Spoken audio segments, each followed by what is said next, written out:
The sky over the third planet was supposed to be empty, and for 11 days, the survey master of the Arundel confluence had bet his name on it. His name was Tile Soreth, and in the language of his people, a name was a wager. You spoke it before a measurement, and if the measurement was wrong, you carried the wrongness on the name forever. There were elders in the confluence who had carried 3 or 4 wrongnesses across the centuries, and you could hear it in the way the others spoke to them, a small held breath, a politeness that was really a kind of pity. Tale Soreth had carried none. In 400 years of reading skies, he had never once spoken his name over a world and been wrong about it. 11 days ago he had spoken his name over the small blue world below, and he had said one word, empty.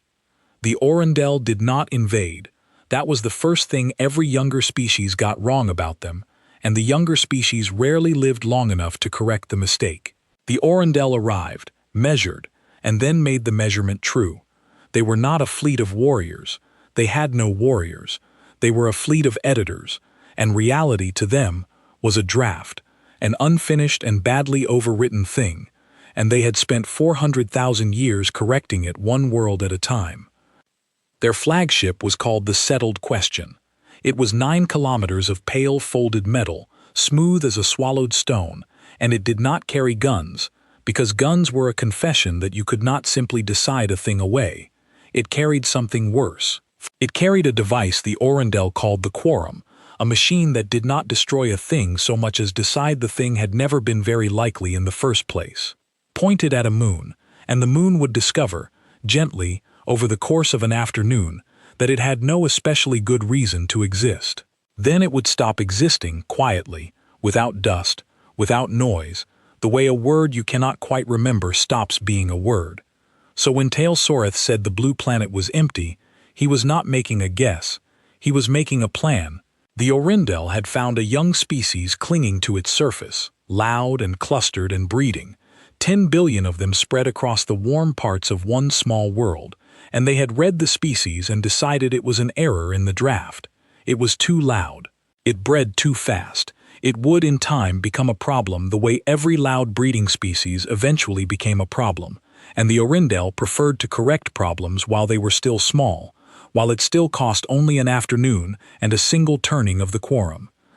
They would arrive, and the Quorum would lower the probability of that species, world and cities and ships and history, until the whole line of them simply failed to have happened. The blue would go out of the world. The clouds would forget how to hold 10 billion voices. Empty, corrected, and Tale Soreth's name would stay clean, and the confluence would fold itself up and move on to the next error in the draft, the way it always had. The confluence came in slow, the way it always did. 40 ships.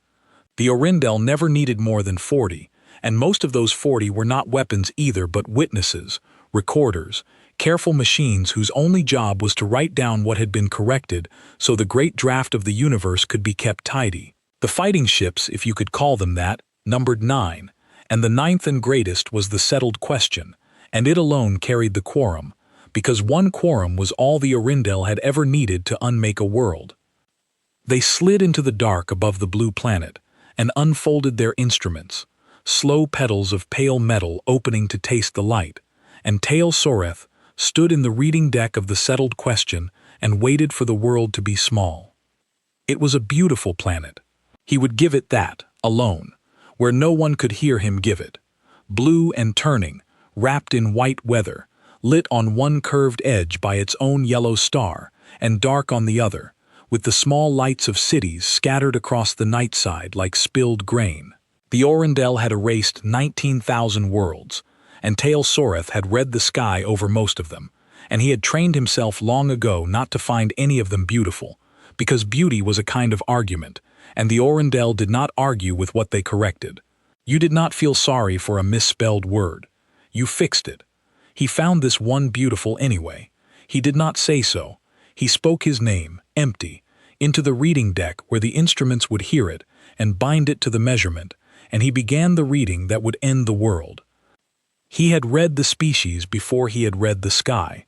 That was the order of a correction, the living things first, then the world they clung to, and he had done it 11 days ago and found nothing in them to make him pause. They were soft. They had no shells. They built their cities out of brittle things and warmed them with small fires, and they flung a scatter of thin metal ships between their world and their dead moon. Slow, clumsy ships that could not have stood for a breath against even one of the witness hulls of the confluence. The deeper instruments had counted their weapons and found them small, and counted their reach and found it short, and counted their years and found them few. A species that lived 80 turns of the world and then stopped, that could not even keep its own makers alive long enough to grow wise. The Orindel lived a long time. That was the secret of them, under all the careful certainty. They lived long enough to be patient, long enough that patience had become the whole of their art, and they had learned across 400,000 years to despise the short-lived, the loud breeders who could not wait, who flung themselves at the dark and burned out in 80 turns and called it a life. A species like that could not build anything that lasted. A species like that could not keep a secret across the centuries it took the Orindel to arrive. A species like that, Tail Soreth had written in his reading 11 days ago, was an error precisely because it could not endure. He had been so certain of that. He had measured their short lives and called them weak, and he had not once thought to ask what a short-lived people might build if they knew, far enough ahead, that something patient was coming. He had not thought to ask whether 80 turns was long enough to fold a fleet into a sky and teach a single family to watch it, and then to die, and to trust the watching to a daughter and a daughter's daughter across 1,000 years and 40 generations, until the patient thing finally arrived and found a hand waiting for it that had been alive only 14 turns. He had measured their lives one at a time and called them short. He had not measured what they did with the handing on. So he spoke his name, empty, and he began. The instruments answered, and the answer was wrong. Not loud. Not an alarm. The Orindel did not build alarms, because an alarm was a confession that something could surprise you, and the Orindel were not surprised. The reading simply came back with a number that should not have been there. There was mass in the sky of the blue world. A great deal of mass, very high up, very still, very cold, folded into the white weather in the thin place where the warm breathing air gave way to the dark. Tail Soreth read the number twice. He was not afraid yet. He was a survey master of the Orindel confluence, and fear was for species that had not yet been corrected. But he read it twice, and then he read it a third time, and the number did not move, and it did not shrink, under his looking the way an error usually did, and that was the first small wrong thing that crawled up the back of his careful mind and sat there. There was a fleet hidden in the weather of the blue world. There was a fleet hidden in the sky. He did not let himself think the word fleet yet. He thought the word anomaly, which is what a careful person calls a fleet he is afraid of. Far below all of that, under the white weather, on the surface of the world the Orindel had come to unhappen, a girl named Pel Orati sat in a glass room at the top of a tower and watched a needle move. She was 14. She was not a soldier. She had never held a weapon, and the closest she had ever come to a war was a history lesson she had slept through with her cheek against the cold window. She was a sky reader, which in her language meant something very small and very ordinary. She watched the weather. She lived at the top of the Cumber Station, a thin gray tower that stood alone on a cold plain 3 days' walk from the nearest town, and her whole job was to write down what the sky did and send the writing south every evening by a small radio that crackled so the farmers would know whether to cover their fields against the frost. Pel had done this job for 2 years, since her aunt had grown too old for the stairs and had taken Pel up to the glass room and handed her the book and the pen and the rules. Her aunt had taken the job before her, and her aunt's aunt before that, back and back, further than anyone in the family bothered to count. The tower kept a small machine in its cellar that none of them understood, a thing of old pale metal set into the stone floor that hummed faintly if you put your bare hand flat against the boards above it on certain cold nights, and the rule they had all been taught was simple and old and never explained. You do not touch the floor machine. You watch the sky. You write down what it does, honestly, even the parts that frighten you. If the sky ever does something the book has no word for, you press the gray key by the window, once, and then you keep watching, and you do not run. For 2 years the sky had done nothing.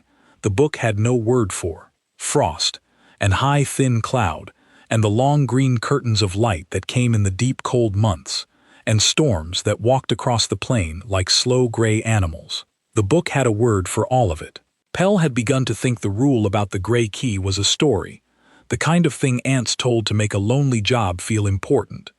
Tonight the needle on her oldest instrument, the one her aunt had called the deep glass, had begun to climb. The deep glass did not measure weather. Pell had never been sure what it measured. It was older than the rest of the room, a heavy black face set in a wooden case, with a single thin needle and no numbers anywhere on it, just the bare black and the needle resting at the bottom. In 2 years, that needle had never once left the bottom. Her aunt, on the day she handed over the book, had touched the glass of it with one knuckle and said that if the needle ever moved, it meant the high sky was being touched by something cold and certain that did not belong there, something that came from very far away and meant the world no good, and that Pell should press the gray key and stay and trust the floor machine to know what to do. Pell had thought, at the time, that her aunt was being strange the way old people get when they hand a thing over. The needle was climbing. It had crossed the middle of the black face, and it was still going, smooth and slow and certain, and there was nothing strange about her aunt at all. Pell sat very still and watched it climb. Outside the glass room the cold plain was dark and flat to every horizon, and the stars were sharp, and the white weather hung high and quiet, the way it always did, lit faintly from beneath by the few small lamps of the sleeping town 3 days south. Everything looked exactly as it had looked every night of her life. Nothing in the world below had changed, only the needle, and the cold, and a feeling along the back of her neck that she had no word for, which was strange, because she had a word for almost everything in the sky. She put her bare hand flat on the floor. The floor machine, far below, in the cellar she had never visited, was humming. It had never hummed before, not once in 2 years, not on the coldest nights when her aunt said it sometimes might. It was humming now, low and steady, rising slowly the way the needle was rising, like a thing waking up that had decided, entirely on its own, without asking her, that the time it had been built and buried and left alone to wait for had finally, after a very long sleep, arrived. Pell looked at the needle, and the needle had reached the very top of the black face and pressed itself against the top, and it had nowhere left to go. She understood that the book had no word for this. She understood it the way you understand cold water, all at once, in the body before the mind. She pressed the gray key by the window.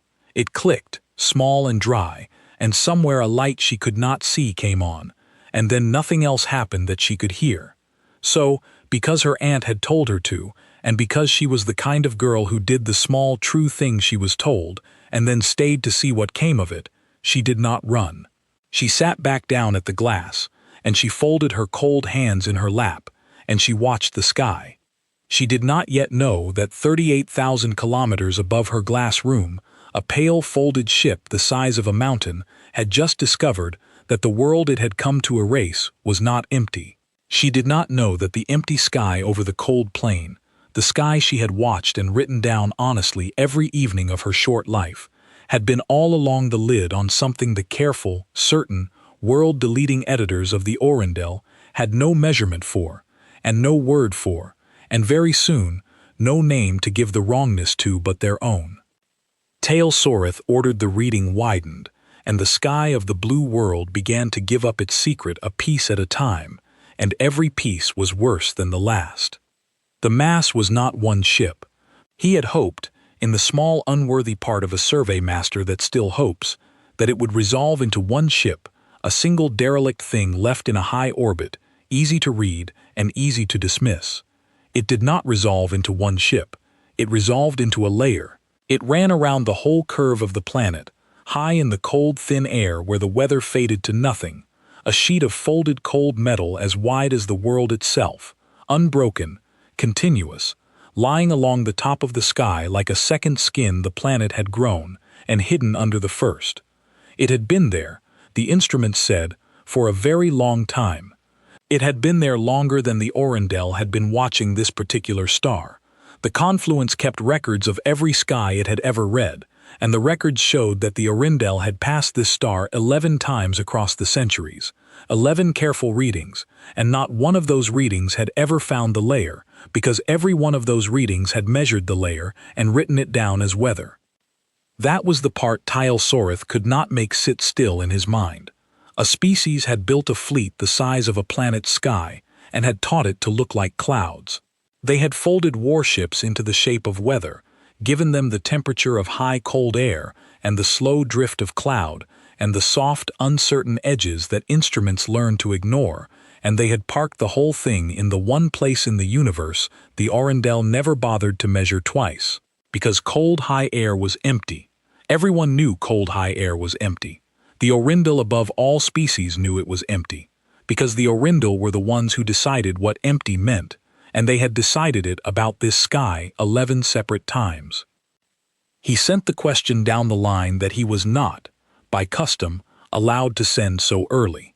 He sent it to the keeper of the quorum, the oldest of them, a voice called Isamond, who had corrected 9,000 worlds with her own hands and carried not one wrongness for any of them. He asked her one thing. He asked whether the quorum could lower the probability of a mass that large, that cold, that still, all at once. Isamond did not answer for a long time. When an Orindel does not answer for a long time, it is not because they are deciding what to say. It is because they are measuring whether the question itself was wise. When she finally answered, she did not answer the question he had asked. She answered the question under it. She said a number, and the number was how long it would take. It was not the small number he wanted. It was not minutes. The quorum worked by deciding a thing had no reason to exist, and a thing the size of a planet's sky had a very great many reasons, because every piece of it propped up every other piece. Every fold leaned on its neighbor. Every cold, sleeping hull was a reason for the hull beside it. The machine would have to argue against all of those reasons at once, and there were 900,000 of them, and the number Isamond said was not minutes. It was hours. In hours, Tale Soreth thought, a fleet can do a great deal. He did not yet let himself believe it was a fleet. He still wanted, very badly, for it to be a wall. A wall was a thing you could go around. A wall did not decide. A wall did not wait. He ordered a single probe sent up close to the layer, to touch it, to read its temperature and its metal, and if it had one, its sleeping mind. Because a survey master does not act on fear, he acts on measurement, and he would have his measurement before he believed the worst.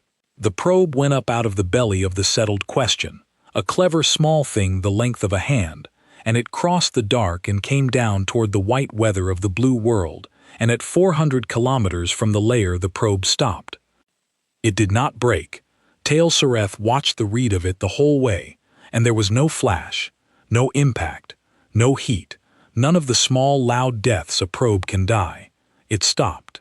Its signal came back flat and calm and unhurried, reporting clear sky and cold and nothing at all, and then in the space of a single breath, the signal simply ceased to be a thing that reported, the way a candle ceases to be a flame, and the place where the probe had been was empty, the good, clean Orindel kind of empty, the kind the Orindel made.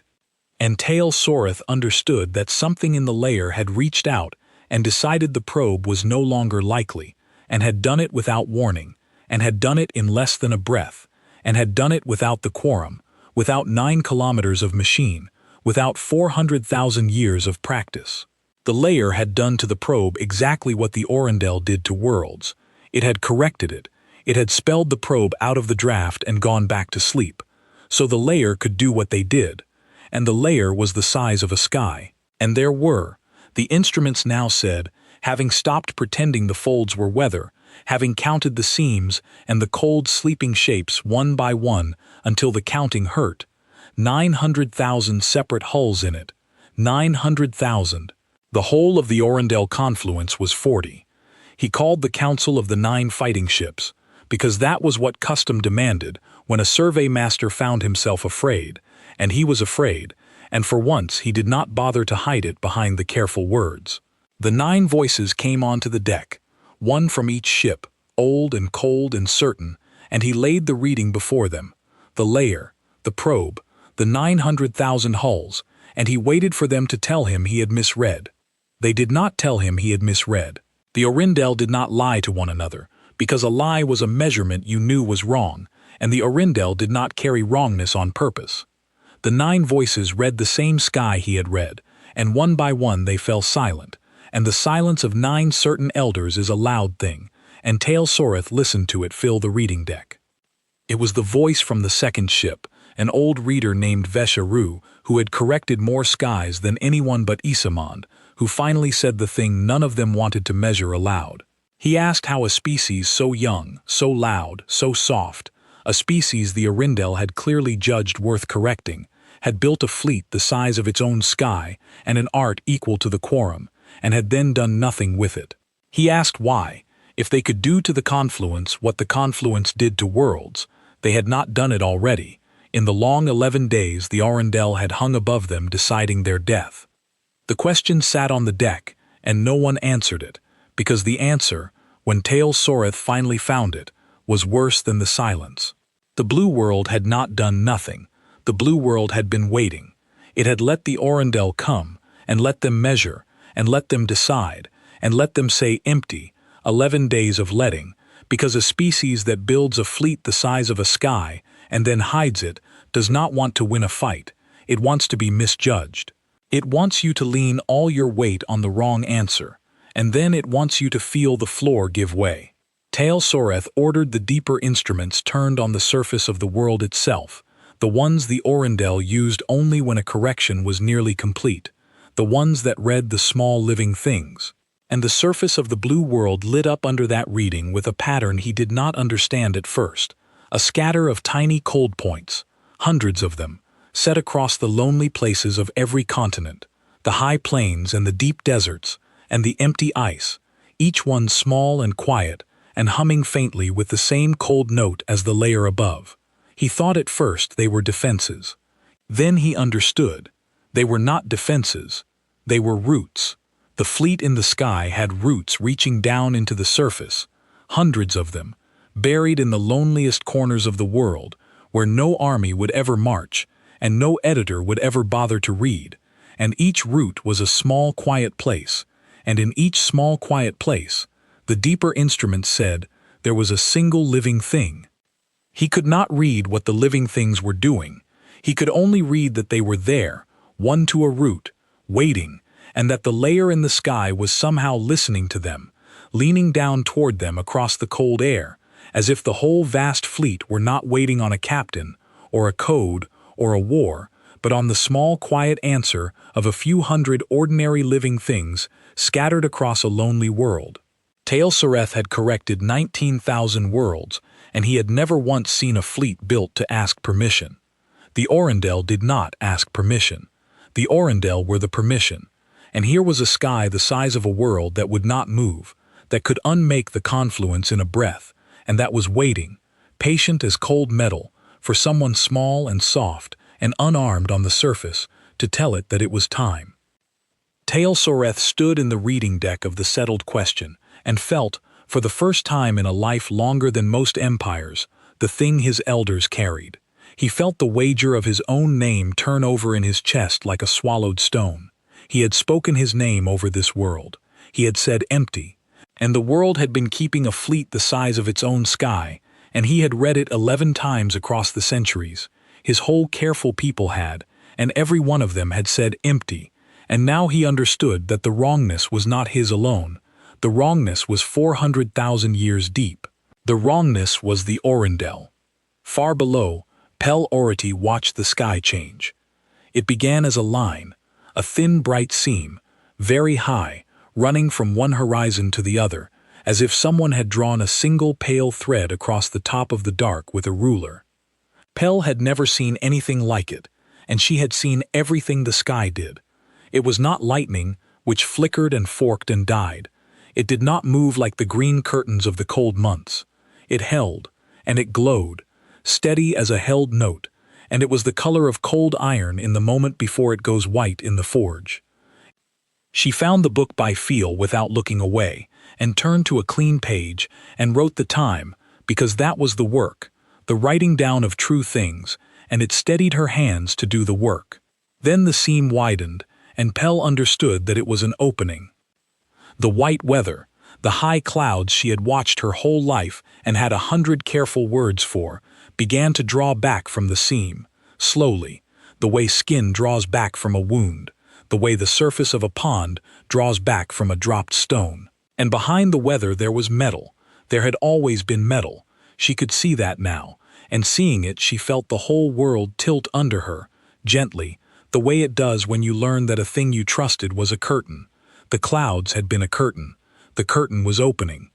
And behind it, filling the whole top of the sky from one black horizon to the other, was the underside of something built. Pell did not run. She had been told not to run, and besides, there was nowhere a person could run from the entire sky. You cannot outrun a roof. She stood at the glass and she looked up, and the floor machine hummed under her feet, louder now, so loud that the dust on the windowsill had begun to dance, and the seam in the heavens grew until it was not a seam, but a great parting, a long bright canyon opening across the roof of the world. And out of the canyon came light, white and cold and enormous, and out of the light came the fleet. They came down slowly. That was the thing she would tell people for the rest of her life, when she was old, when no one quite believed her, that they were not fast, that they did not fall, that they did not come like an attack. They descended the way a hand is lowered onto a frightened animal, with a terrible and deliberate gentleness, so as not to startle the world they had spent 1,000 years protecting. They were dark and folded, and they unfolded as they came, opening like the clouds had opened, spreading long wings of cold pale metal that had been pressed flat against the underside of the sky for longer than her town had stood, longer than her family had counted, longer than there had been a book to write the weather in. 900,000 of them. She did not know the number. She only knew that they did not end. She turned her head one way, and they ran to the horizon, and she turned it the other way, and they ran to the other horizon, and they kept coming down out of the parted sky, layer below layer below layer, more than her eyes could hold, more than her book could ever have a word for. On the black face by the window, the single needle of the deep glass had pinned itself to the top, and stayed there, trembling against the limit, and Pell finally understood what it had been waiting 2 years to tell her. Not only that the sky was being touched by something cold and certain that did not belong, the way her aunt had said. That was only the half of it her aunt had been able to fit into words. The other half, the half her aunt had not had words for either, was that the sky was about to answer, that the cold certain thing that did not belong had come at last, after all the long quiet centuries, and that the sky had been waiting for it, patient as a held breath, and the sky was not afraid. She found, to her own surprise, that her hands were steady. She would think about that for the rest of her life. She turned to a clean page in the book she filled every evening for the farmers, and she wrote the date and the time, and then she wrote the only true thing she could think of to write, which is all a sky reader is ever asked to do. The sky opened tonight, she wrote. Ours was inside it. Up in the dark, aboard the settled question, Tail Soreth watched the layer come unfolded and begin to descend toward the surface of the blue world, and he sent one more forbidden question down the line, this time to no one in particular, this time only because a survey master is trained to ask, and asking was the last of his training he had left. He asked the instruments to name the fleet, not its mass, which he had, not its hulls, which he had counted, not its temperature, its name. Every fleet that had ever crossed an Orindel sky had carried a name, because names were the thing young species made instead of measurements, the loud claims they painted on their hulls in place of the quiet certainty the Orindel carried in their bones. The Orindel collected those names the way a careful editor collects the words he intends to delete, filing them, dating them, keeping them tidy until the correction was complete, and the name could be struck out for good. The instruments listened, and the fleet, it turned out, was broadcasting. It had been broadcasting the whole time. It was speaking on the oldest and simplest band there was, a slow, plain signal, so low and so old that the settled question had been filtering it out as background noise, as the hum of a star, as nothing, the very same way the Arundel had been filtering this whole sky out as weather. The fleet had been saying its name for centuries, quietly, steadily, into the empty dark, waiting with the patience of metal for someone who measured skies to finally, after 11 readings, after 400,000 years, bother to listen. Tail Soreth listened. The fleet called itself the Long Patience of the Ority Watch. And under that name, in the plain old band, in a voice that had clearly been recorded a very long time ago by a single living person who had known exactly what they were preparing the sky for, the fleet said one more thing, calm as weather, over and over and over, on a loop 1,000 years long. "We let you measure," the voice said. "Now measure this."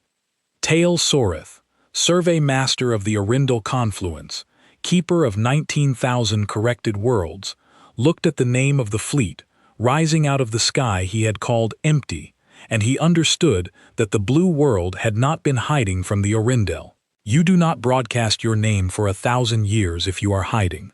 The blue world had been leaving a message, the way you leave a candle in a window, and the message had been waiting all this time for the one species careful enough to come and erase it, and patient enough, at last, to hear it. He turned to the keeper of the quorum, and he asked Isamon to begin, because beginning was the only thing left that the Arundel knew how to do. Isamon said the number again, the number of hours, and then, because she was honest, and because honesty was the last clean thing the Arundel had, she said a second number, smaller, colder, and the second number was the chance that the quorum would finish unmaking the fleet before the fleet finished descending and reached the settled question. The second number was not large. The second number was spoken in the quiet of the reading deck by the oldest and surest voice in the confluence, was very small indeed. The quorum began to turn, and the Arundel learned, for the first time in 400,000 years, what it felt like to be measured by something more patient than themselves. Isamon pointed the great machine at the layer and began the work. The quorum did not fire, because the quorum had nothing to fire. It reached. It found the fleet across the cold dark, and it began to argue, in the silent grammar of probability that the Arundel had spent an age perfecting, that the fleet had no good reason to exist, that 900,000 cold hulls folded into a planet's weather was an unlikely thing, a clutter, an error, a draft to be cleaned. The machine was very good at this argument. It had won the argument against moons and against armadas and against whole histories that had spanned 10,000 years, and it began to win it against the long patience of the Ority Watch, with the same calm certainty it had carried into 19,000 skies. And the fleet let it start. That was the thing that broke Tail Soreth, the thing he would carry longer than any wrongness. The fleet felt the quorum reach into it. He saw the reading change as the great machine took hold, saw the probability of the layer begin, ever so slightly, to dim. And the fleet did not flinch, and it did not flee, and it did not strike back. It opened. The instruments showed it plainly, and he did not believe them, and they showed it again. The fleet spread itself wider across the sky of the blue world, unfolding more of itself, more hulls, more cold pale metal, exposing itself to the quorum, as if it were inviting the great machine to try, as if it had been built for exactly this single hour and had waited 1,000 years in the cold just to feel a real measurement push against it at last. Then the fleet pushed back. It did not push with weapons. Tail Soreth's instruments waited for weapons, for the loud answers a cornered fleet gives, and the weapons never came. The fleet pushed back with the same thing the quorum used, the same art, the deciding of what was likely, the very thing the Arundel had believed, for 400,000 years, was theirs alone in all the universe. But where the quorum argued that the fleet had no reason to exist, the fleet argued something else, something the Arundel had never once thought to argue, in all their long, careful history, because they had never needed to. They had never been asked to justify themselves. No one had ever lived long enough to ask. The fleet argued that it had a reason to exist, and it had the reason on file, and the reason was 19,000 worlds. The signal came up out of the layer and into the settled question, up the very beam the quorum was pushing down, and it was not noise and it was not a weapon, it was a list.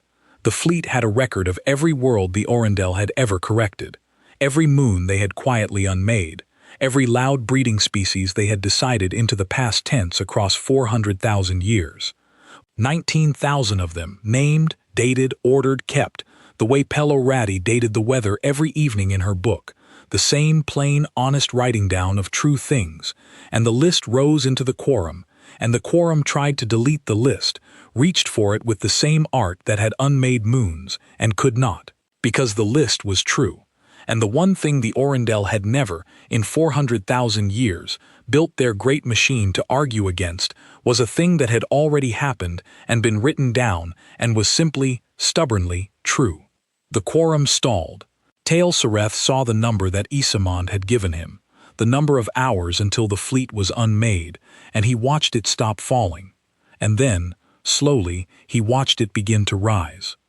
The machine that had never failed was failing, not because it had met a greater machine, but because it had met a longer memory, and there is no probability argument that can be made against a grave. Isamond fought it. He would give her that, the rest of his long life he would give her that.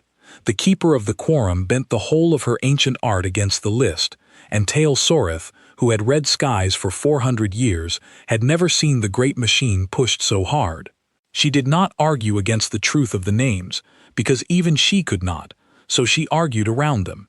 She argued that the fleet had no right to keep the list. She argued that a record was only paper, that a grave was only a hole, that a name was only a sound a dead thing once answered to. She reached into the layer to lower the probability that the keeping mattered, to make the remembering itself unlikely, and for one moment, the number wavered, and Tail Soreth dared to hope. And the fleet answered her with the oldest and simplest thing it had. It read her a single name, not a world, a person, the name of the one who had recorded the first grave, 19,000 worlds ago, the first honest hand that had looked at an erased moon and refused to let it go unwritten, and under the name a date, and under the date the small plain words that person had set down, that this world had been alive, and was now not, and that someone had seen it, and would not forget. And the quorum, which had unmade 10,000-year histories, broke against those few plain words, like cold water against stone. Because the keeping mattered. It had always mattered. It was the only thing that had ever mattered, and the Orindel had spent 400,000 years building a machine to argue it did not, and the machine was wrong, and a wrong measurement, to the Orindel, is the one thing that cannot be made to stand. Isamond stopped pushing. Tail Soreth heard her stop, heard the great hum of the quorum change its note, and he understood that the oldest and surest voice in the confluence had just, for the first time in 9,000 corrections, met a thing she could not unmake, and had recognized it, and had let her hands fall. The number that counted the hours rose and rose, and then it stopped being a number at all, because there was no longer any hour in which the fleet would be unmade. There would be no such hour. The fleet could not be argued away. The fleet was the argument. Down on the cold plain, Pello Ratti watched the fleet finish opening across her sky, and then she did the bravest small thing she would ever do. She went down to the cellar. She had never been to the cellar. The rule was older than her aunt, older than the book. You do not touch the floor machine. You do not go down the dark stair. But the floor machine was humming so hard now that the whole tower had begun to ring with it, a low note in the stone and the glass and her own teeth, and the deep glass needle had bent itself against the top of its face and stayed there shivering, and Pell understood, in the way a person sometimes simply understands a thing they were never told, that the floor machine was part of the fleet, that the rule was not there to keep her away from danger, the rule was there to keep her away until the right night, and the right night had come. She took the lamp from its hook by the door, and she lit it with a steady hand, and she went down the dark stair into the cellar she had been forbidden all her life. The stair was longer than it had any right to be. The Cumber Station was a thin tower with a glass room at the top and 3 small rooms below it, and Pell had thought she knew the whole of it, But the stair to the cellar went down past where the foundations should have ended, down into the cold heart of the plane itself, turning and turning, the lamp throwing her shadow huge against the stone. The walls changed as she went. Near the top they were the rough gray stone of the tower, the stone she knew. Lower down they became something else, smooth and pale and seamless, the same pale metal she would find at the bottom, as if the tower had only ever been a small, ordinary hat set on top of something vast and old and buried, a marker, a way in, a place to put a girl with a book, so that the something below would never be left without a watcher. She had lived her whole life on the lid of it, and never known. She put her free hand against the smooth, pale wall as she went down, and it was not cold the way she expected. It was the temperature of a held hand. It had been waiting, too. She thought, as she went down, of her aunt. Her aunt had never spoken of the cellar, not once. But on the day she handed over the book, she had held Pell's hand a moment longer than she needed to, and looked at her in a way Pell had not understood, a measuring way, a way that asked a question without asking it. Pell understood it now. Her aunt had been wondering whether this would be the girl, whether the right night would come in Pell's time, whether the hand that finally went into the ring would be this one. Her aunt had not been the girl. Her aunt had watched her whole life, and the needle had never moved, and she had grown old keeping a foot company that never woke, and she had handed the watch on not knowing, the way 40 generations before her had handed it on not knowing, each one trusting that if the night never came in her own time, it would come in someone's, and that the someone would be ready. Pell was the someone. 40 generations of waiting narrowed down the dark stair to one 14-year-old girl with a lamp, and she found, going down, that she was not angry to have been chosen, and not proud, only steady, only certain that she would do the small true thing the way she had always done it, because that was what the watch was, and she was the watch now. At the bottom she found the floor machine, and it was beautiful. It was not the rusted hump of old iron she had half imagined. It was a low ring of pale metal set into the stone of the floor, perfect and unworn, lit softly from within so that it glowed like a coal under ash, and around its outer rim were marks cut deep into the metal, marks she had never seen and could not read, except for one. One of the marks was a word, and the word was in the old letters her grandmother had taught her before she could read the new ones, and the word was her family's name. Arity. Cut into the pale metal of the ring, deep and sure, by a hand that had done it 1,000 years before Pell was born. And in the center of the ring, set into the glowing metal, there was a single handprint. It was pressed into the surface, as if into soft clay, though the metal was hard as winter stone, and it was small. It was child-sized. It was, Pell saw, kneeling slowly at the edge of the ring, with the lamp trembling its light across the marks, almost exactly the size of her own hand, as if the builders had known. As if, 1,000 years ago, the people who folded a fleet into the sky and buried its foot under a cold plain and left a family to watch it, had measured the way the Orendel measured, with terrible certainty, but had measured forward, into a future they would never live to see, into the shape of the hand that would one day come down the dark stair on the night the sky opened, as if they had built into the cold metal a single soft door that only a frightened, steady, ordinary child could ever open. Pell looked at the handprint for a long time. Then she set down the lamp, and she put her hand in the print. The ring took her hand the way warm water takes a cold one, all at once and gentle, and the humming rose to fill her, and through the floor, and the stone, and the cold plain, and the whole turning world, Pell felt the fleet feel her. She was not afraid. She would think about that for the rest of her life, that in the moment, the entire sky woke up and reached down through one girl's single hand. She had not been afraid, because the thing reaching down through her had not been a weapon. It had been a watch, a long patience. Something that had stood guard over 19,000 graves for 1,000 years, and had waited, gentle and cold and certain, for the one who had made the graves to finally come and be measured back. And now that the one had come, the watch was not angry. The watch was only awake. Through her hand, the fleet asked her a question. It did not ask in words, because words were her tools and not its own. It asked the way the deep glass asked, the way the whole quiet sky had always asked, with a single needle on a black face, with a held note, with a yes or a no and nothing in between. It asked her whether the sky should answer. Pell thought of the farmers in the town 3 days south, asleep under the open sky, who covered their fields when she told them to, and who had never once known what stood watch above their frost. She thought of her aunt, and her aunt's aunt, and the long, unbroken line of girls who had climbed the tower and written down the weather and kept the foot company in the cold, and never once been told why, only that it mattered, only that they must not run.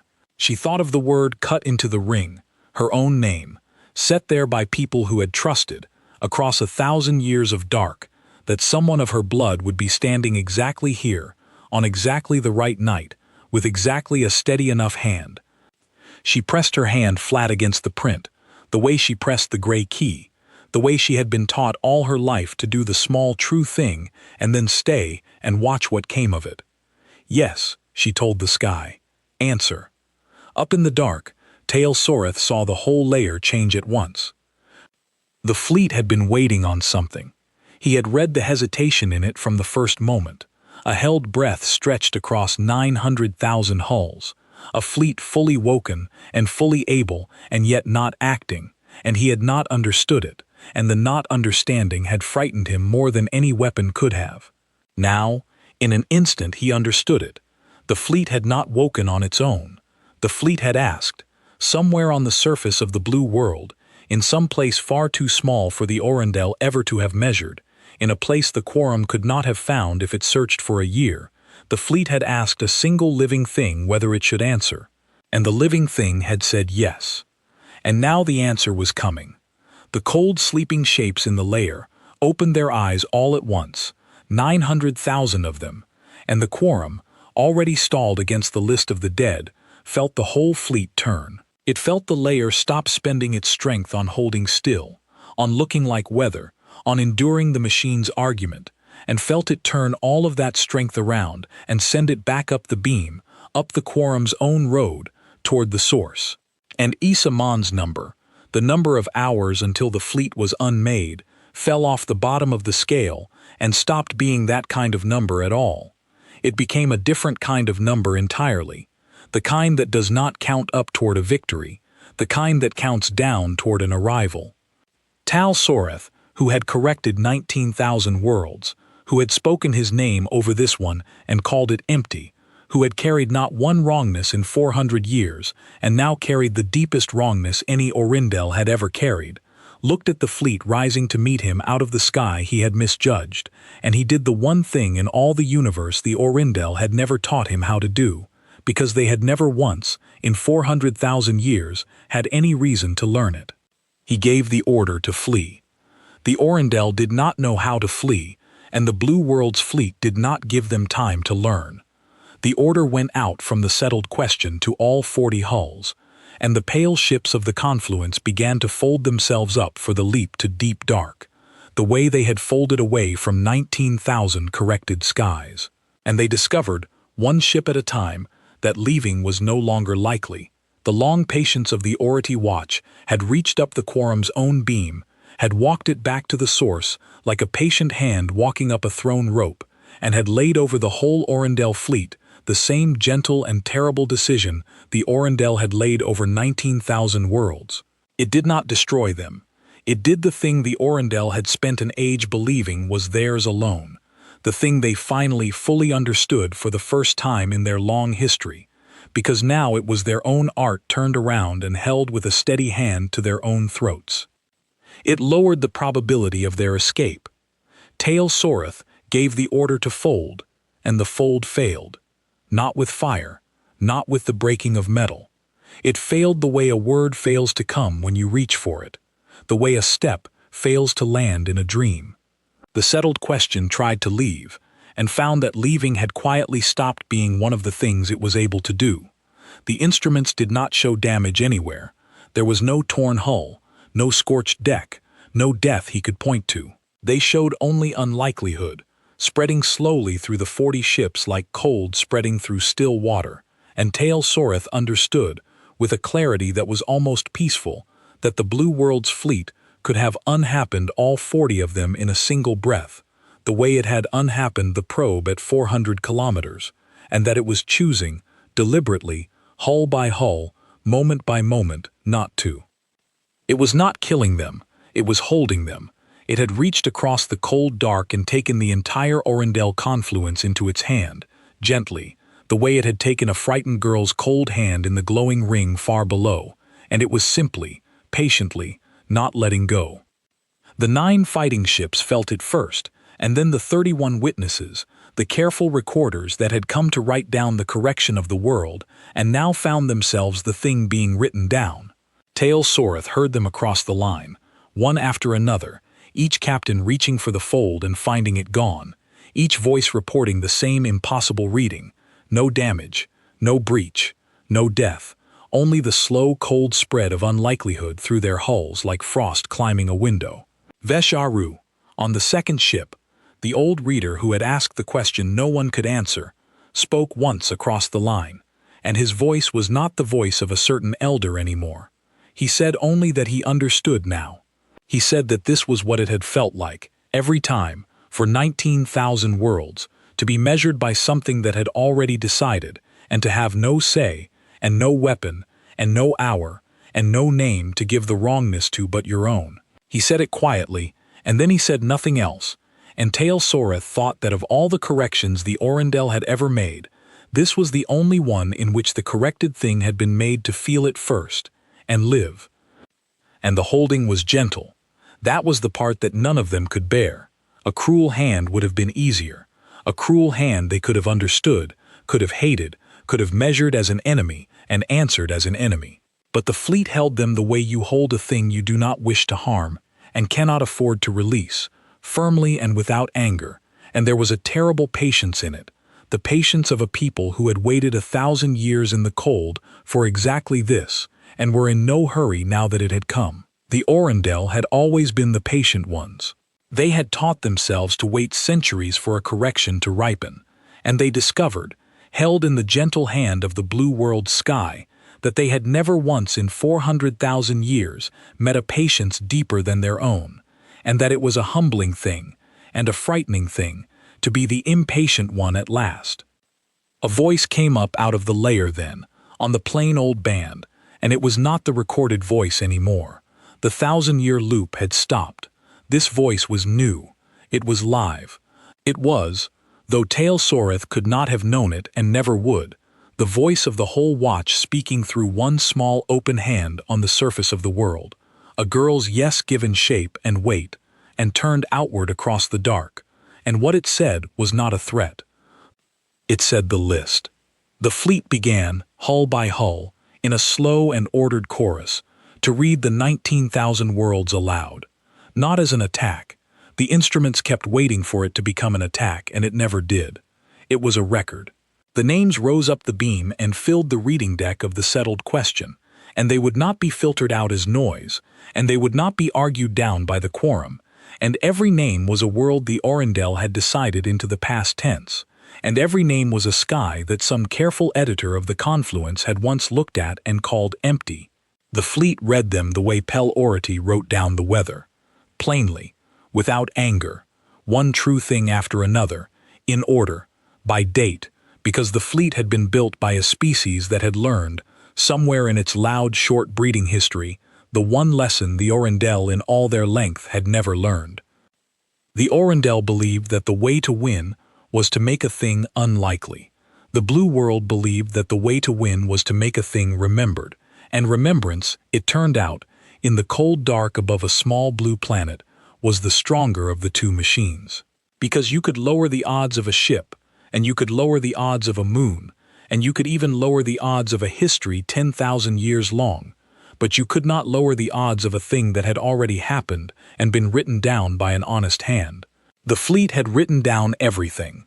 The fleet was a memory the size of a sky, and it had 19,000 graves in it, and it read them to the ones who had dug them, and there was no argument in the universe that could be made against that.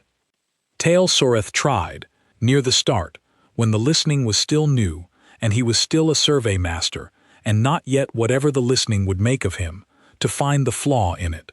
That was his training.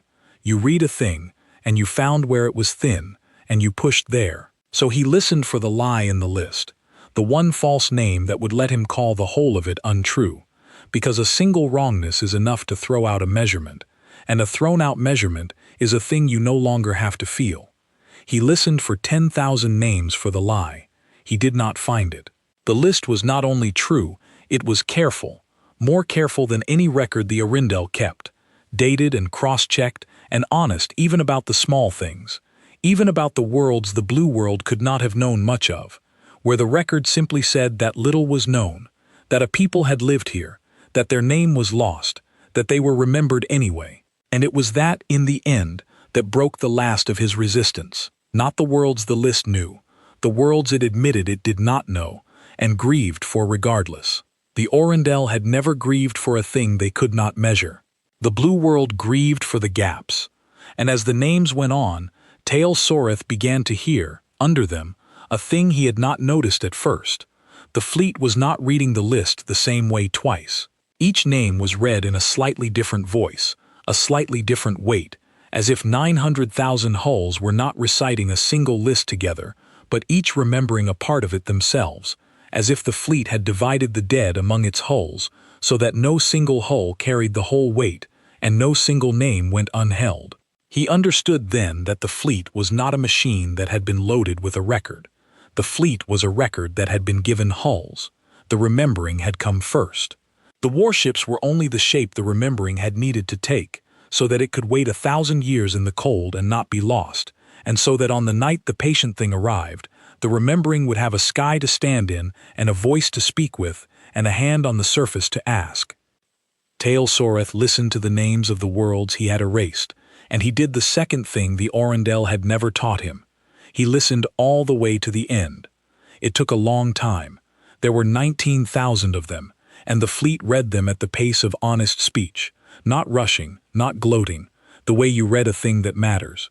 The settled question hung in the cold dark over the blue world, held in the gentle and unbreakable hand of a fleet the size of a sky, unable to flee, unable to fold, unable to point the quorum at anything that was not already, stubbornly, true. And the survey master of the Arundel confluence stood in the reading deck and let the whole list of his life's work be read back to him, one grave at a time. Somewhere in the middle of it, somewhere around the 9,000th world, a thing happened in Tail Soreth that had never happened to any Arundel he had ever known. He stopped thinking of it as a list. He had filed lists his whole life, struck names out of lists, kept lists tidy. This stopped being a list. It became, in his careful certain mind, a sky full of graves that someone had finally, after 400,000 years, bothered to measure. And a thing you have measured, the Arundel believe above all else, is a thing that is real. He had spent his life making worlds unreal. Now a fleet was making them real again in front of him, one name at a time, and he found he could not look away from it, and he found, to his own quiet horror, that he did not want to. Down in the cellar, Pel Ority held her hand in the warm glowing ring and felt the fleet read the names through her, and she did not flinch, because the names were sad, and the names were true, and her whole short life had been the writing down of true things, even the ones that frightened her. She felt the fleet ask her, again, the same wordless question it had asked before, the held note, the yes or the no. It asked her whether the 40 pale ships out in the dark should be allowed to unhappen the way they had unhappened 19,000 worlds. The fleet had them in its hand. It would do whatever the one open hand on the surface decided. That was what the watch was for. The fleet was not a weapon that wanted things. It was a patience that asked. Pel thought about it for a long time, with her cheek against the cold metal and the names of the dead worlds rising through her arm. She was 14, and she had the whole Arundel confluence in her cold small hand, and she could feel, through the ring, exactly how easy it would be, how the fleet would not even strain, how the 40 pale ships would simply discover, gently, over the course of a breath, that they had no especially good reason to exist, and would stop, the way the moons had stopped, the way the species had stopped, the way the probe had stopped at 400 kilometers without a flash. It would not be loud. It would not even be cruel. It would only be empty afterward, the good clean kind of empty, the kind they had come to make of her whole world. She thought of the list, 19,000. She thought of how the fleet had not destroyed the Orindel when it could have in the first breath, the way it killed the probe. It had held them instead. It had reached across the dark and taken them gently and held them still, so that they would have to listen. It had wanted them to hear the names. The fleet, the long patient fleet that carried her own family's name, had chosen, before anything else, before any deciding, to make the Orindel remember. And Pell understood, with her hand in the warm ring and the dead worlds passing through her, that the remembering had been the entire point. Not the killing. The remembering had always been the weapon. The killing was only the thing the fleet could do, the way a strong person can do harm. The remembering was the thing the fleet was for. She did not want to make 19,001. She pressed her hand flat, the small true thing, and she told the sky no, not the 40. Hold them, make them hear it all, every name, to the very last. And then, when it is done, let them go. But do not let them go empty. Send the names with them. Up in the dark, Tail Soreth reached the end of the list. The last name was read, a small world, an early one of the first the Orindel had ever corrected, and then there were no more names, and the fleet fell silent. The settled question hung in the gentle, unbreakable hand, and Tail Soreth waited to be unhappened, because that was what the Orindel did at the end of a measurement. They made the measurement true, and the fleet had measured them and had found them guilty of 19,000 worlds, and the only correct ending, by every law the Orindel had ever lived by, was for the guilty thing to stop. The fleet did not make them stop. The hand opened. Tail Soreth felt it open the way you feel a fist unclench around you. The unlikelihood drained out of the 40 Orindel ships, like cold leaving still water, slowly, and then all at once, and the fold came back, and leaving was a thing the settled question could do again. The Blue World's fleet released the entire confluence, all 40 hulls, undamaged, unbroken, unmade of nothing, every ship as whole as it had been when it slid into the dark 11 days ago, believing the sky was empty. And it let them go. But it did not let them go empty. The voice came up the plain old band one last time, live, through the one small open hand on the cold surface far below, and it gave the Orindel an order. It was the first order anyone had given the Orindel in 400,000 years, the first time in all their length that another voice had told them what they would do, and they were too held, too measured, too quietly broken open to refuse it. The order was this: carry the list.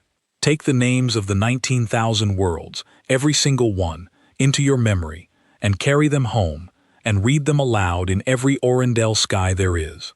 Tell your editors, your careful certain keepers of the draft, that a young loud breeding species on a small blue world folded a fleet into its own weather and waited 1,000 years in the cold dark, not to destroy you, though it could have, in a breath, but to make you remember what you had decided across 400,000 years to forget. Tell them the sky over the third planet was never empty. Tell them it was full, the whole high cold curve of it, with the watching of the dead. And then, the voice said, gentle as weather, gentle as a hand lowered onto a frightened animal, never measure this star again, because next time the hand will not open. Tail Soreth, survey master of the Orindel confluence, keeper now of 19,000 names he had not kept before, took the list. He took all 19,000 worlds into the deep memory of the settled question, every name, every date, and he folded his fleet, and he fled the blue world that he had once spoken his clean name over and called empty. He carried the graves of his own making home across the cold dark, to read them aloud, as he had been told, in every sky his people had ever quietly corrected. Behind him, slowly, with the same deliberate gentleness it had shown coming down, the fleet of the long patience of the Already Watch began to fold itself back into the shape of weather. The sky closed the way it had opened, slowly, and Pell already climbed back up the dark stair to watch it happen. She came out into the glass room with the lamp in her hand, and her legs unsteady now that the deciding was done. now that the cold ring had let her go. And above her the great parting in the heavens was drawing shut. The fleet was folding. 900,000 cold pale hulls were pressing themselves flat against the underside of the sky again, pulling the white weather back over them like a blanket drawn up over a sleeping body, one long layer at a time. The canyon of light narrowed to a seam. The seam narrowed to a bright thread. The thread, at last, after the longest night of her life, was gone. The clouds came back. The stars came back, sharp and ordinary. The cold plain lay quiet under an empty sky, the good kind of empty, and anyone in the town 3 days south who had slept through the night would wake and see nothing at all. And that, Pell understood, standing at the glass with her cold hands wrapped around the warm lamp, was exactly how the fleet wanted it. The watching of the dead did not want to be seen. It only wanted to be there. The book on the table was still open to the page where she had written that the sky had opened and ours had been inside it. She looked at the line for a long time, until the lamp guttered and she had to trim it. Then she took up her pen, because she was a sky reader and the writing down of true things was the whole of her work, and there was no part of this night that did not deserve to be written down honestly, and beneath the first line she added the rest. The sky closed again, she wrote. Ours went back to sleep. They held the cold ones and made them listen to all of it and then let them go. Nobody died here tonight. Then she stopped and thought and wrote one more line, and the line was not for the farmers, and it was not for her aunt, and it was not for herself. It was for whoever would sit in this glass room after her. The next girl, 100 years on, 200, who would watch the deep glass on a cold night and keep the foot company and wonder, exactly as Pell had wondered, what it was all for, and why the rule was a rule, and whether the story about the gray key was only a story. It is for the remembering, she wrote. Keep the watch. Do not run. When the needle climbs, go down the stair and put your hand in the ring, and tell the sky to make them hear the names. That is the only weapon we keep. We have never needed another. It is enough. The deep glass needle, on the black face by the window, had come down off the top at last. It was falling, slowly, the way a tide goes out across a long flat shore, back toward the bottom where it had rested all her life. By the time the first thin gray light came up over the eastern edge of the cold plain, the needle had returned to the bottom and stopped, and gone still, and the floor machine in the cellar had quieted to nothing, and the Cumber station was only a thin gray weather tower again, alone on its plane, keeping a secret it had kept for 1,000 years and would keep for 1,000 more. Pell made tea. Her hands were steady. She would think about that, in the long ordinary years that followed, more than she thought about almost anything else. That on the night the entire sky woke up and reached down through her single hand and asked her whether 19,000 should become 19,001, her hands had been steady, and the steadiness had come from somewhere she had not put there. Far out in the dark, beyond the moon, beyond the cold outer edge of the system where the yellow star was only the brightest of the stars, the settled question fled toward home, with 39 pale ships in formation behind it, and 19,000 names freshly carved into its deep memory. And on the reading deck, alone, with the blue world shrinking to a point, and then to nothing behind him, Tael Soreth, survey master of the Orendel confluence, did a thing his people had no word for either, a thing no Orendel had ever done in 400,000 years of tidy silence. He read the names aloud. He did not wait until he was home, though home was where the order had sent him. He began that first night, alone in the reading deck, with the lights low and the blue world gone from the windows. He read the first world the Orendel had ever corrected, the oldest grave on the list, a small cold moon that had held a quiet people no one now remembered, and he read its name into the empty deck, and then he read the second, and then the third, and then he kept reading, hour after hour, day after day, as the fleet ran for home. Because the blue world had ordered him to read the names in every Orendel sky, and he found, to his own quiet astonishment, that he could not wait the long months until home to begin. Something in him that had been asleep for the whole of his long, careful life had been woken by a fleet folded into weather and a list of graves that would not be argued away, and the something that had woken would not let him stop, and did not want to. The keeper of the quorum, Issa Mond, who had corrected 9,000 worlds alone and carried not one wrongness for any of them, came to the reading deck on the 9th day of the long run home, and stood in the doorway and listened. She did not speak. She was the oldest and surest voice in the confluence, and she stood in the doorway and listened to the survey master read the names of the dead. And when Tail Soreth reached a world she remembered, a small one, an early one, a moon she had decided into the past tense long ago, before she had learned to do it gently, before she had learned to do anything gently, she made a sound that no Orindel had made in his hearing in 400 years. It was a small sound, and it was not a word, and it was the sound a careful certain people makes when it is finally measured by the thing it has spent its whole length refusing to measure, its own grief. Then she came in, and she stood beside him at the reading deck, and on the 10th day she began to read with him. And the two oldest editors of the Orindel Confluence, the survey master who had never carried a wrongness, and the quorum keeper who had unmade 9,000 worlds, read the graves of their own making aloud to the empty dark, taking turns, name after name, all the long way home. It would take them a long time to finish. There were 19,000 of them, and they read at the pace of honest speech. But they had a long time, and for the first time in 400,000 years, the Orindel had a reason to use their long time that was not the unmaking of one more loud breeding world. The other ships heard them. The line between the 40 hulls had always carried only readings, measurements, the cold, tidy traffic of a fleet at work, and now it carried the names, because Tail Soreth had stopped closing the channel. He read into the open line, and on the witness ships, the 31 careful recorders who had come to write down the death of a world, and had instead been written down, the captains listened.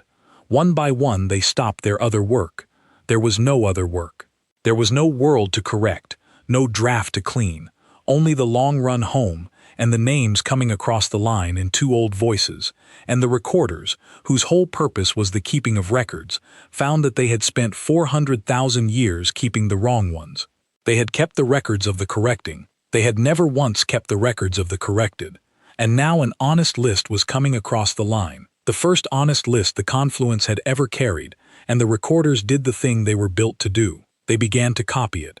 By the time the fleet reached home, the list of the 19,000 existed not once but 40 times over, carved into the deep memory of every hull, and not one of those copies could ever be argued away, because the blue world had taught the Orindel the one trick the quorum could not undo, which was to write a true thing down in more places than a machine could reach.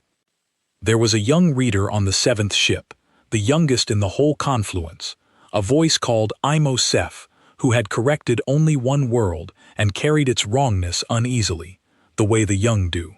Imosef had not slept since the blue world, and somewhere in the long run home, listening to the names, the young reader understood a thing the elders had taken longer to reach, because the young are quicker to grief even when they are slower to wisdom. Imosef understood that the blue world had not spared them out of weakness, and not even out of mercy exactly, but out of a kind of terrible faith. The fleet in the sky had looked at the Orindel, the most certain and careful people in the dark, and had decided that they were not, in the end, beyond remembering, that a people who loved measurement above all things could be made to measure the one thing they had always refused, if only you held them still and made them listen long enough. The blue world had bet its mercy on the chance that the Orindel could change. And Imosef, listening to two old voices read the graves all the long way home, decided that the bet would not be lost, and began, on the 7th ship, alone, to read along. When the confluence reached the home sky of the Orindel at last, Tail Soreth did exactly as the blue world had ordered, and more. He stood before the editors of his people, the keepers of the draft, the careful certain ones who had decided 19,000 worlds into the past tense, and had never once been made to look at what they had decided, and he read them the list. All of it. He did not let them look away, the way the fleet had not let him look away. He told them about the third planet. He told them about the sky he had spoken his clean name over and called empty, He told them about the fleet the size of a world's weather, the 900,000 cold hulls folded into the high air, the long patient watch that had waited 1,000 years in the dark and had not destroyed the confluence when it could have, in a single breath, but had instead reached down through one small living hand on the surface and asked, of all things, permission to be merciful, and had been told to hold them and make them listen and let them go. He told them the last thing the fleet had said, never measure that star again, because next time the hand will not open. And then he told them something the fleet had not said, something he had worked out for himself, alone, on the long run home, in the slow turning of the names through the reading deck. He told them that the blue world had not beaten the Orindel with a greater machine. There had been no greater machine. The blue world's art was their own art, no stronger and no weaker, the same deciding of what was likely that the Orindel had carried for an age. The blue world had beaten them with a better question. For 400,000 years the Orindel had asked of every world only one thing, whether it was likely, and had made their cold answer true. The blue world had asked a different thing of the dark. It had asked whether a world was remembered, and it had built a fleet the size of its own sky, and hidden it in its own weather, and left a family of girls to watch its foot, and waited 1,000 years in the cold, not to be likely, not to be feared, not even, in the end, to be safe, but to make certain that the answer, for 19,000 erased worlds, would at the last be yes. The editors of the Orindel were quiet for a long time. They were a careful people, the most careful in the known dark, and they had just been measured by something more careful still, and they understood, the way a thing understands its own art turned around in another's steady hand, that they had been spared on purpose, that the mercy had not been weakness, that they had been kept whole and sent home precisely so that they could carry the remembering, so that they could become the thing that told. They had been made, gently, into the messengers of the very dead they had made. They did the only correct thing left to a careful people. They began to read the names. In every Orindel sky, in every reading deck of every pale folded ship, in the home halls where the draft was kept, the editors of the Confluence read aloud the 19,000 worlds they had decided into the past tense, and they did not stop, and they did not measure another star.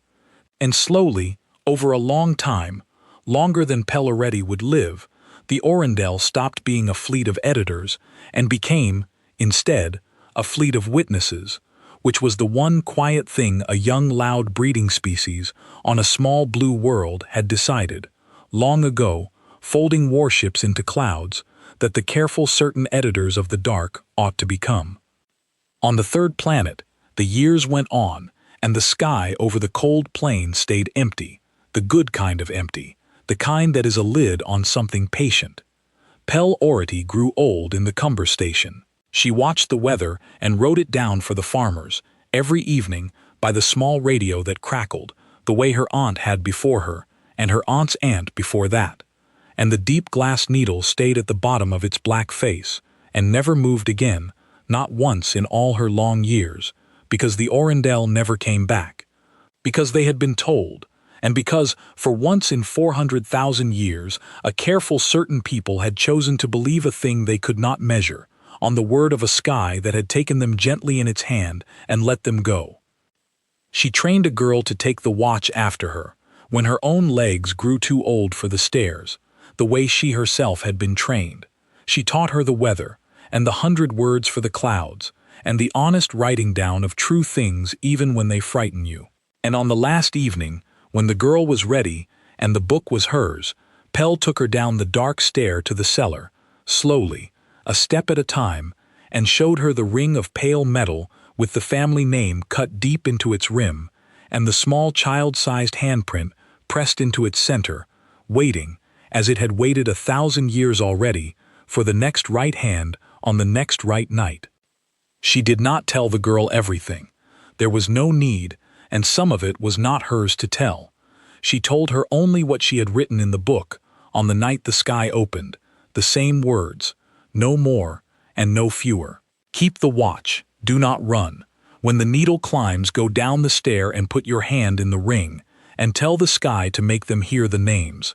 That is the only weapon we keep. We have never needed another. It is enough." Then she went back up the stair, slowly, leaning on the girl's young arm, and she made tea, and she sat in the glass room at the top of the thin gray tower, and watched the white weather hang quiet and high over the cold flat plain, the way it always did, the way it always would, lit faintly from beneath by the small lamps of the sleeping town 3 days south. She knew what was inside it. She had told it to answer, once, when she was 14, and her hands were steady, and she held the whole Arundel confluence in her cold small hand, and once had been enough. She had decided, with the names of the dead worlds passing through her arm, not to make 19,001, and the deciding had been the hardest and the kindest thing she would ever do, and the fleet had folded itself back into weather on her single word and gone to sleep above the plain. And it would sleep there, patient as the sky, cold and certain and gentle, for as long as her people kept the watch and remembered why. Above the cold plain, the empty sky held its secret, and the secret held the dark, and nothing came, and that silence was the answer, and it was enough.